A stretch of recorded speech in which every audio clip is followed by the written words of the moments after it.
we are. Another opportunity to see a team swept out of the building. And yeah, Grant Williams is going to be blamed for a lot of it. Maybe he should be. I don't know. But when you have Jimmy Butler and it just seems like anybody around him willing to listen and fall in line and just follow, knowing that they're going to be a big player as well in this success, what are you going to do, man?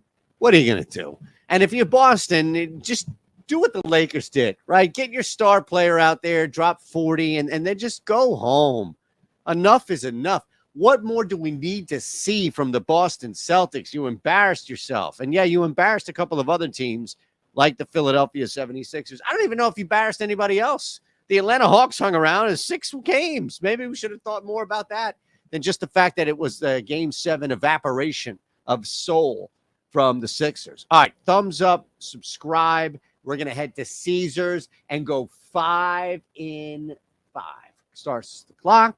It's all simple shit. Here we go. Hey, man, I don't know what you want from me, but I am not doing anything more before I go minus 120 on the money line. Shop around. Certainly shop around. But at Caesars minus 120, this is a fine number for me.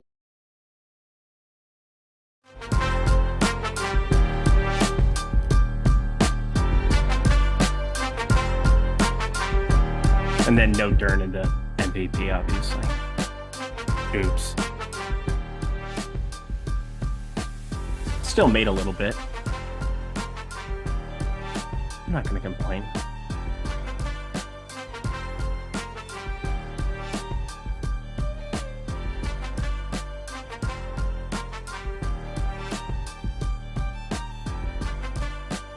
What's happening, guys? It is Tuesday, which means Eric and I are going to be breaking down a little bit of PGA Reignmakers, talking about the upcoming slate. And no UFC this weekend. There's an off week, going to be back next week. But we've got PGA to talk about on the heels of the PGA Championship, where Brooks Koepka came in, ended up dominating the field, won the tournament. And I'm sure Eric, is a big fan of Live Golf, was super excited about that. So we can get his reaction to that in a second. As you guys come in, do us a favor. Like the video, subscribe to the YouTube channel. If you have not signed up or played over at DraftKings for PGA Reignmakers, here's a great way to get started. You sign up clicking on the link that we have below in the description box, because when you head on over to DraftKings through that link, they're going to give you a totally free starters pack. 100% free. You're going to get a stud golfer. You could choose John Rahm. You could choose Scotty Scheffler. You got lots of studs to pick for this weekend. Scotty Scheffler is looking like a particularly good option. So go check out that totally free starters pack and give yourself an opportunity to play a lineup where you don't have to invest anything. You just click a link. It's free, and you make some money off of it. But Eric, how are you doing, and how was your weekend, and how excited are you about Brooks Koepka, PGA champion? Yeah, just ecstatic. Absolutely wonderful to see such a deserving champion, such a wonderful human being. Really enjoy his ascent back into the winner's circle. Now 5 majors, one more than Rory, who's, he's the bad guy now, of course, because, Brooks Koepka's so easy to cheer for. What a great golf tournament that was. And I'm sure the PGA was not really thrilled about it, because they were trying to, going into the Masters, they were trying to really broadcast being like, hey, the Live guys, they're not playing real golf. It's not competitive over there. There's no cuts. And they're like, they can't play in actual competitive golf tournaments. That was definitely how they were trying to spin it. So when Koepka almost won the Masters and he was towards the top of the leaderboard, I did kind of feel a sigh of relief through the TV. And then he ends up winning this time. And it wasn't just him. There was a lot of Live golfers towards the top of the leaderboard. Is there anything you think the PGA might do going forward to try to counter this in any way? What are they going to do? They're not going to say no to having the best players in the world out there. And that was one of the big reasons that a lot of these players felt comfortable, was that they were pretty positive that all the governing bodies, because it's not the PGA Tour putting on the majors. For people who don't know, you have Augusta National puts on the Masters, just one club specifically. You have the USGA, who will be putting on the US Open. The PGA of America puts on the PGA Championship, and the RNA, the Royal and Ancient Golf Club overseas, they put on the Open Championship. So you're going to see Live golfers scattered amongst there. We don't have to worry about them for Reignmakers purposes, but there is a trickle-down effect, because when one wins, you're missing out on some of those placement points on cards that you might be getting. So to tie it back into DraftKings, into the NFTs, into what we're doing here in the Rainmaker circles, you still have to account for some of their play to a certain extent. We're going to have cards of guys that aren't available in Ricky Fowler, Jordan Spieth going forward, things of that nature. So definitely creates an interesting tier of players where we're all pulling from the same pool, but they might not always have the same value if you're not going to see them win. And just kind of getting that out of the way, I just thought it was kind of an interesting talking point also, because I like trying to get under your skin. And unfortunately, you didn't really get riled up there like I thought you might have with Koepka winning the PGA. Maybe it's just that I'm in my childhood bedroom. I'm calm. I'm feeling at ease. My mom makes me breakfast. It's so nice, stuff like that. So I'm feeling a little chill. Yeah, you're in your childhood bedroom. My parents recently moved into my house, although what a time to be alive. Oh my God, it's good times. For me, I'm really happy about it and excited, because the other thing too is like my dad is really just like a buddy to me. Like he's very much not my mom has 5 children. She married one of her kids, and that's my dad is just like one of the kids. It's like the same thing where it's like, oh, mom's like my dad calls her mom also, and he'll still has that energy of like, oh, mom's angry, I'm gonna have to stay in this room today, and let's go for a walk or go hang out somewhere. So like yesterday, for instance, like my dad just sitting on the couch, he's waiting for me to finish my show so we can watch a basketball game together. So it's going to be good. I'm looking forward to it. And there's still a lot of space because like my parents are going to be downstairs at my house and I'm going to be upstairs. So it's still like they're there, but I still have plenty of my own space. And then same, like my mom is a really good cook. So occasionally my mom will be making food for me as well. So I'm excited for that aspect of it as well. That, and I don't think they're going to be here all that often anyway, because like they're on vacation right now in Florida, but nobody gives a shit. We've got PGA Reignmakers to talk about right now. Where I think we need to start, Eric, is with Scotty Scheffler. He might not have won the PGA Championship, but he had a pretty good showing. He finished towards the top of the leaderboard, and pretty much every week you could generally count on either Scotty Scheffler or Jon Rahm finishing somewhere around the top of the leaderboard. There is no Jon Rahm this week. As a result, Scotty Scheffler is projecting as just the best play by a mile for us in our projections. I'm going to drop these into the the YouTube channel here, because they're totally free. There's no reason not to take advantage of this. So just throw that into YouTube channel. Scotty Scheffler, we have with a 13.2% chance to be the top scoring golfer in the field. Nobody else is above a 5% chance. We have him with a 33.3% chance to be one of the top 5 scoring golfers in this field. So 1 out of 3 times, Scotty Scheffler is going to be in the optimal lineup. The next closest is Tony Finau at about half the odds, 17.8%. How important is Scotty Scheffler going to be this weekend? Pretty important. And if you're tracking what's happened to his card price since last week, it's gone up a tiny bit, sitting at 47.47 for the low over in the core contest. Last week, you were looking at 41.44, him and Jon Rahm. And Scotty Scheffler, your highest scorer in terms of DraftKings Reignmakers last week. Him and Victor Hovland ended up both finishing T2. Both important cards, I think, once again this week. Hovland was somebody that I was pretty heavily invested in the Rainmaker streets, will be again this week. But if you have Scotty Scheffler, you're playing Scotty Scheffler. It's the same thing I said last week, where if you have Rahm and if you have Scheffler, you're just playing him in the captain spot. You're not thinking twice about it. You're moving on with your life. Yeah, I have a handful of cards that I bought at the start of the season. It's something you and I had talked about. And I bought like some Schefflers, some Rahms, Finaus, Morikawas, Imps, like a lot of the top golfers. They have already paid for themselves at this point of the season, because number one, I've just won prize money that's been worth more than what I paid for the cards. But the other thing too is if I wanted to, I could sell these guys for comparable prices to what I bought them for at the beginning of the year, and they've already returned value on what I bought them for. And just some of these top guys like Scotty Scheffler, I don't see how you get away from them. I guess the only other talking point we have here before we start talking about the next tier of golfers, because Scheffler's just such a no-brainer. If you have him, you're playing him. If you find one for a relatively cheap cost in the secondary market, I think you guys should be scooping him up. Is there any reason to get away from Scotty Scheffler as the captain if you have him, or do you just roll with him if you got him? Yeah, we talked about it last week too. I do a Reignmakers video here on Stokastic every single week, and it felt like there was not going to be the same amount of ownership towards him, because most people who have the card are going to be playing them in the captain. But the thing is that they have a starter card that's available for them. And if you can find another player, I think this week it actually makes more sense, I think, this week to play him outside of the captain, just because he's going to be so popular. If people have that card, it's getting automatically put in the captain spot, and there's just fewer players to get at that spot. So, like, I think just because of the low ownership, you're going to get towards Hovland, Homa. God, Morikawa is going to be completely unowned in a captain type format coming off of last week.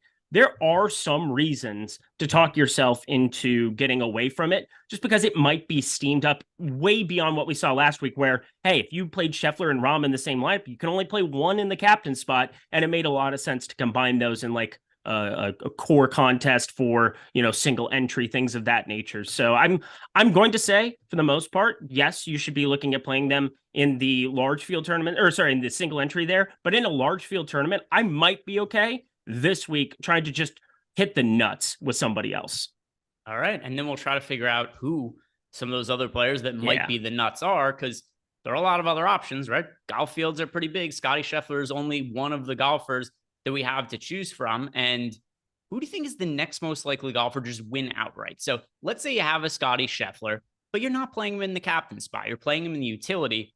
Who is another golfer that you have on your mind that you'd be willing to play in the captain ahead of Scotty Scheffler? Yeah, this golf course is just set up for Viktor Hovland, I think, too. It's another golf course that doesn't have a crazy amount of demand on your short game. Everybody's going to have the same type pitch shots around the greens, just like last week. Yeah, it was penal to miss in certain spots, but the combatant for that is just puring the golf ball and just being a ball striking extraordinaire. That's what you saw with Viktor Hovland. He finished T2 right next to Scotty Scheffler here, and the ball striking numbers were off the charts. He gained 10.6 with the approach, and that's what this golf course is. You go to Colonial, you're hitting a lot of shorter clubs. It's like an old school golf course. You play a lot of these, 400, 410 yard par fours where you're not necessarily just bashing driver and flipping wedges in there. You have a couple of really long par threes. Number 4 plays around 250. So it's going to be more difficult and more demanding on that. Why not the guy who just gained 10 strokes with his irons, who generally is just going to be gaining leaps and bounds, and then for the first time in a long time was positive around the green in terms of strokes gained chipping. 3.2. You've never seen something like that from Hovland, and if you do, you're probably seeing him ascend to the top of the pecking order here. So him and Scotty Scheffler, just like last week, they're going to be 1-2 for me. Yeah, and then if you look at the rest of our projections, we have other golfers that are pretty similar to Viktor Hovland. Tony Finau, 4.6% chance to be the top scorer. Collin Morikawa, 3.8% chance. Sung J M, 3.3. Max Homa, 3.2. And then I'm going to add this guy to the tier just because I know you like him so much. And because of you, I'm holding a handful of them. Sam Burns, 2.9% chance of being the top golfer. So number 1, it's Scotty Scheffler in his own tier. The next tier of golfers is Finau, Hovland, Morikawa, Im, Homa, Sam Burns. Of that group, are you going back to Sam Burns this week? Is he still going to be a guy you're riding with? Absolutely. This golf course as well. Last year, he won in a playoff against one Scotty Scheffler. Took him down. They're best friends, and kind of nice to see that narrative back and forth. They've had a couple of duels now of late, and Scotty Scheffler just the only person who's been able to kind of beat him straight up in some of these spots has been Sam Burns, his buddy, which is kind of ironic. But from a DFS perspective, I think he's going to be pretty low owned coming off of cut. But when you have a card of him and he's the defending champion, I doubt people are just shying away. Now, if you're going to be purchasing cards, if you're looking at getting a card or a lineup started this week, he's going to be a huge target that I would want to be getting to, mainly because you have to go way down the board. Even though he won at the match play, he's sitting down sub $10 despite a price tag in DFS of $9,700. He's the 8th most expensive golfer here on the week. That should give you an idea of, well, 1, his course history, 2, what he can kind of do for you. He has that boom bust upside where he's going to miss cuts. He's also going to win a lot of events because he gains across the board when things are good. He loses across the board when things are bad. So really boom bust, but he's sub $10 now at a golf course he obviously likes. I have a lot of Sam Burns, as you can imagine. I'm going to be playing him a lot. There's something very important we need to discuss here also before we go further. Your childhood bedroom, no lighting? Do they stick you in the basement? Buddy, you talk about blackout curtains all the time, Jordan Klein. You want me to do this? You want me to get the lighting coming in here? Is this what you want? You want me to dance for you? It looks like you're in a bunker right now. Is this like a doom? I was trying to doomsday part of the house. They got you underground. It does seem like it's bomb proof. Like it doesn't. I'm on the second floor. I'm on the top floor. No, you're underground. There's no light. There's no lights there. I know Jordan's going to respond in a second here because we got Jordan. Throw it into the, and I think it's a very, very, very pertinent comment here by Jordan Klein. South Dakota doesn't get sunlight this time of year. That's also possible because I don't know anybody who's ever been to South Dakota. The population's like 28 people. Most of them are related to Eric. A few animals are involved also. Beyond that, yeah, I don't know. I don't know if there's sunlight. Is there enough food there to feed enough people? Who's to say? But do you have light? Is there lights? Because I don't see lights on the ceiling either.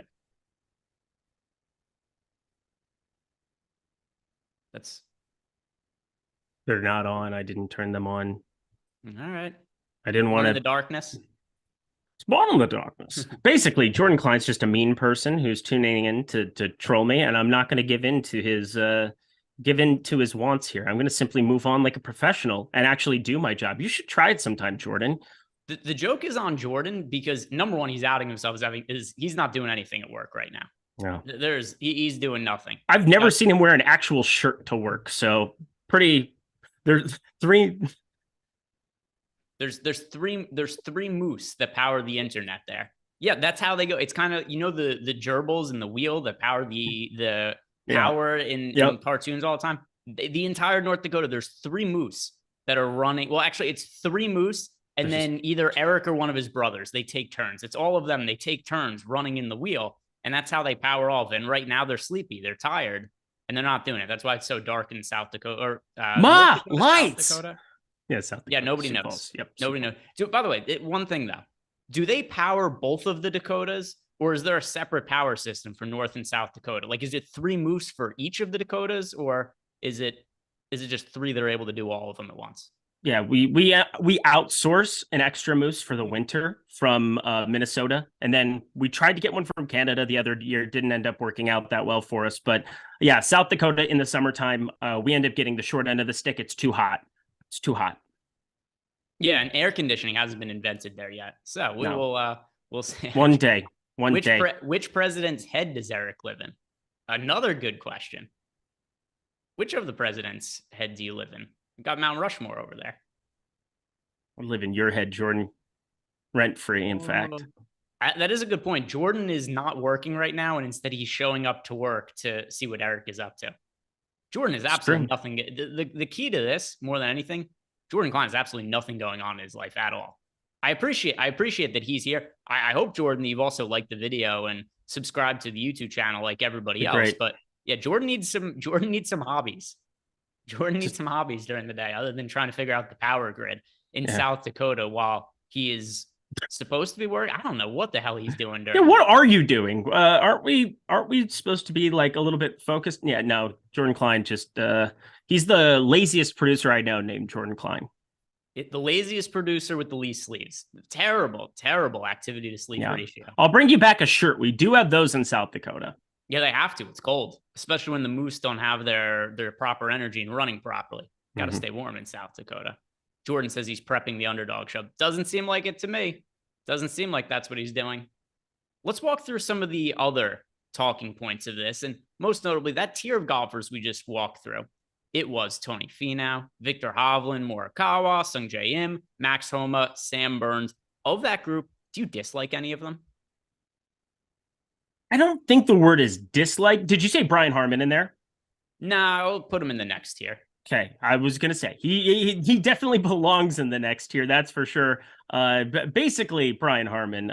Well, I don't know. There's not many. I've played with Brian Harman back in the day. In fact, the junior amateur in Columbia Country Club in Maryland. He ended up winning the event in junior am. He was 17 or 18. I was 15. I was one of the youngest competitors. No big deal. But either way, Brian Harman would be on the outside looking in. There's nobody that I dislike in the tier that you just listed off. I will say I'm very interested to see what Collin Morikawa ends up in the captain spot, because again, this is a golf course that I think fits iron play. And if you talk iron play, the first person who generally comes to your mind is Collin Morikawa. Now, you're looking at Tony Finau, who's actually been the best in terms of strokes gained approach outside of Scotty Scheffler, who's just been a freak.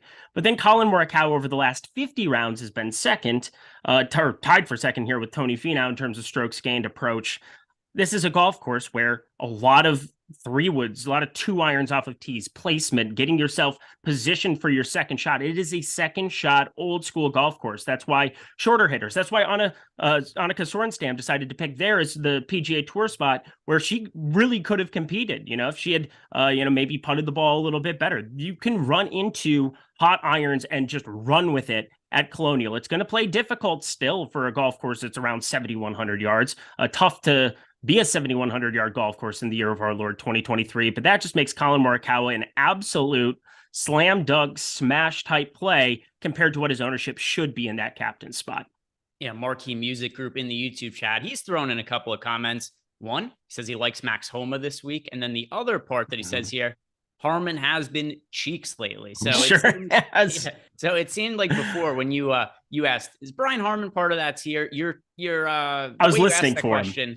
The way you asked that question, your tone about it really does make it seem like Brian Harman is not somebody you like getting behind. Is he the golfer we've projected the best that you have the least interest in, if that makes sense? Correct. That's kind of what I'm looking at. For me, his off the tee game is surprisingly good. He's not a long hitter by any means, but he is so damn accurate. 66, 67% driving accuracy over the course of the season, even though he averages like 296 off the tee. But he's now missed 4 of his last 5 cuts. He's missed, I believe it's 6 of his last 8 cuts on the PGA Tour. That is rough. And sandwiched in between all of it is this 7th at the RBC Heritage. I don't read anything into it. If Brian Harman beats me this week, he beats me. I have no desire to be rostering him. I get that his core card is down to $2.25. And if you want to go straight off our projections, that would be something that would project out very, very nicely there. But he is 56 to 1 in terms of sportsbook odds for a reason. I like to group it by sportsbook odds and then make cut probability. But those sportsbook odds are directly off of DraftKings Sportsbook. I start looking at this next tier of like Justin Rose that I might be a little bit more interested in, things of that nature. You have Russell Henley, who I think fits the mold of this golf course a little bit better for me. And then my dude, Denny McCarthy, as you're moving down the board, Tommy Fleetwood. All of these guys are just much better targets for me in terms of Reignmakers than Brian Harman. And I'm looking at some of the other golfers that we have kind of comparable to him. You have to change page here. So we've got Harman 2.2%. Then Tommy Fleetwood, 1.9% odds being a top golfer. Justin Rose, 1.8. And to your point, if you just look at some of the sports book odds, yeah, he's 56 to 1, where the guys that we have projected similar to him. Fleetwood, 29 to 1. Justin Rose, 27 to 1. Do you have a long shot do you like? So we'll say anybody that is, let's see, let's go 25 to 1 or longer. Any of those guys that you think are really good plays for Reignmakers for this tournament? Do you want to go back to the guy that I went to last week as my long shot, who ended up shooting 65 on Sunday and finishing T7? I'm going back to the Sepp Straka well. This is a strange player who won the Honda, or put himself in contention at the Honda 2 years ago, and that was kind of his really emergence. But if you go through some of his numbers, if you just group it by strokes gained approach of the last 50 rounds, of the last 25 rounds, you're going to see a sneaky name there in Sepp Straka. He came off back-to-back miscuts at the RBC Heritage and the Wells Fargo, but I had said it before and I'll say it again. He has these weeks where he goes nuts with the irons. 5.6 at the Century Tournament of Champions back in Kapalua, 7.6 at the Honda golf course that he's played really well at, and 10.4 over at the PGA Championship. Even down there in Texas, the Valero in San Antonio, 4.2 with the approach. We're talking massive, massive weeks with the irons. If he repeats anything close to what we just saw at the PGA Championship, you lose a lot of that field coming here this week. He is way down the board. But it's ironic to me now because even at 115 to 1 in the sportsbook odds, his card is more expensive than Brian Harman. I think that should tell you something. Yeah, let me go look up what are some of the floor prices that we have available to us right now. Straka. All right, so Sepp Straka is at a floor of, let me sort by price low instead of recently listed. 224 is what I'm looking at. Yeah, Straka 245 is the lowest price for his core that's available. His rares are available for as cheap as $9, and that's pretty universal. The booster is $9 floor. The approach $950, the prize $950, and then the elites for him a little bit over $60. The cheapest one available is an approach set elite for $62.98. So not a lot of not a lot of cost there for Straka. And is he somebody that you think you would like beyond this week, or is he more somebody you just be interested for this particular tournament? I think he's sneaky for pretty much any tournament. In similar fashion to Sam Burns, there's going to be a boom bust nature to it. But I actually believe in some of the stuff that Sepp Straka has been doing in terms of these irons, and it just pops from time to time. The ball striking just pops. 11.8 strokes gained, 11.7 strokes gained tee to green last week, 4.6 at the Valero 22nd, 8.7 at the Honda. We're talking about elite type ball striking that will show up from week to week. And I think there's going to be a tournament or two where he's going to sneak up to the 8K range, 9K range for not an alternate event, because obviously he's going to be in most majors now, especially after the 7th at the PGA here this last week. I got to imagine he's got the world ranking to be able to jump up inside the top 30, top 40 here at this point in time. But the Austrian can just ball strike out of the middle of nowhere. And that kind of creates a chasm where nobody's going to click on him. You don't need to surround him with your best cards necessarily. That probably is a little bit foolish to play like Scotty Scheffler, Finau, Hovland, and have him as a last man in. But there are going to be some contrarian lineups I do with Tommy Fleetwood, with Chris Kirk, with my guy Siwoo Kim, who I have tons of cards of, Tom Hoge, things of that nature where I could see another iron player. Tom Hoge, 4th in terms of strokes gain approach. Those are the kind of players that I want to be surrounding Sepp Straka with. And maybe, you get some tee time stacks, you get other things where there's some utility for him going the next 6 months. Yeah, and I was actually, so the next thing I've been trying to pull this up on my phone as we go is I was going to look at the craft and burn cards, because if you guys are not familiar with one of the features of Reignmakers, it's available for PGA, for UFC, for NFL, there is the ability to craft and burn. And every week there are always golfers who you could turn some of your starter cards into other ones. So what I was trying to do was pull up on my phone the options to craft and burn, but they're all sold out. So these have already been completed. It's always something to keep an eye on, though, especially once we get some of our projections updated, Tuesday morning, Monday. Go check those out and see if there's any golfers that project well who maybe have a starter card that isn't all that valuable. You could turn into a better one, because the golfers that were available for the craft and burn this week, Siwoo Kim was one of them. Denny McCarthy was another. And then the other was Kurt Kitayama. So those are decent options. And there's a pretty good chance that you guys were probably holding a card that you could have turned into a better one. So my next question was going to be, which of those guys would you prefer to craft if you only pick one? But if they're all out, it doesn't really matter. But it does seem like Siwoo Kim is somebody that you're gravitating towards, and he projects fairly well for us. We've got him with a 7.2% chance to be one of the top 5 scoring golfers. So that has him top 15, one of the top 15 plays overall in our projection. So it does look like Siwoo Kim is somebody that would make sense. And only a couple minutes left to go here, Eric. If you guys haven't done it yet, do us a favor. Like the video, subscribe to the YouTube channel. Like I said at the top, if you guys haven't checked out PGA Reignmakers yet, click on the link below for a totally free starters pack. You're going to get to choose a stud golfer, and it's going to be Scotty Scheffler this week, right? Is there anybody else you can make a case for if you're claiming that starters pack right now? Not even remotely close. He is the only guy.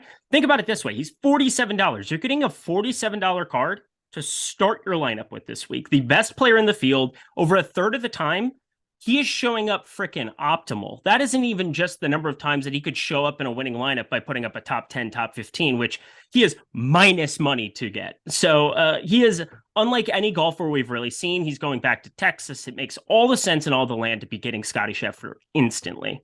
Yeah, Marquee Music Group in the chat said, aha, I took them. Craft and burned yesterday, picked up Kitayama, Siwoo Kim, and Denny McCarthy. So he's got all 3 of them. It's just an easy way to boost your collection and get some better cards for some of these events as they get closer.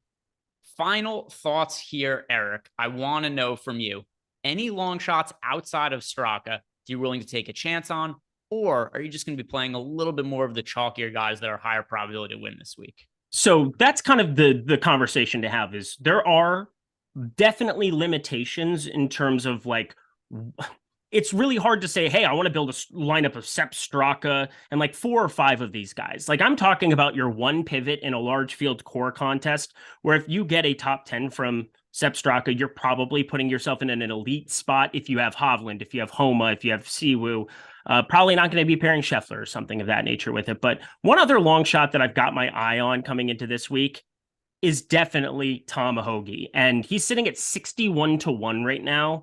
I'm not a Tom Hoge guy. It's generally just a player that I've never really been there for, but Tom Hoge smashes irons again. He kind of falls into that Sepp Straka bucket where it'll just spike from time to time. At the Players, you saw 11.7 strokes gained tee to green, 8.9. We know the Players get in and play off the tee, but definitely a second shot golf course, not just, the second shot on 18, the tee shot on 17 coming down that stretch, but the entire golf course sets up that way.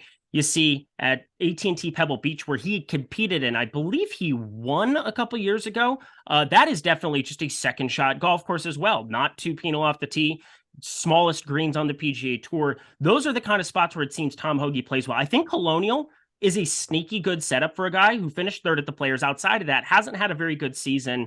Third at the Century Tournament of Champions, I suppose, way back when with a limited field. But I think Tom Hoge might surprise some people this week. He's a card that I'm going to be intertwining throughout my lineups as well.